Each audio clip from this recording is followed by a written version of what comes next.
একটি ছোট গ্রামে বাস করতেন হাশেম, একজন তরুণ ছেলে, যার মা আম্বিয়া খাতুন ছিলেন গ্রামের সম্মানিত ও কঠোর নীতির মহিলা।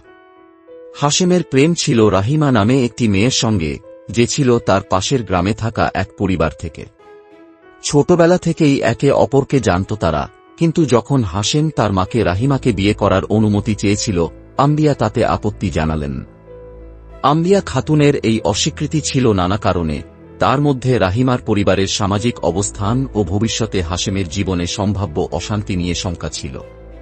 হাশেমের জন্য এ ছিল এক বড় ধাক্কা, কারণ সে মায়ের অনুমতি পেতে খুব আশা করেছিল।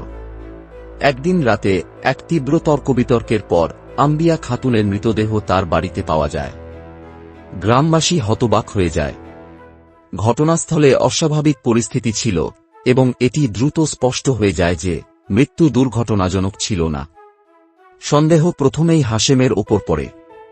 মায়ের সঙ্গে তার বিতর্কের কথা জানত সবাই, তাই পুলিশ দ্রুত হাশেমকে গ্রেপ্তার করে। গ্রামে আলোচনা শুরু হয়। অনেকেই বিশ্বাস করেছিল যে হাশেম তার মাকে হত্যা করেছে তার বিয়ে সম্পর্কিত হতাশা ও রাগের কারণে।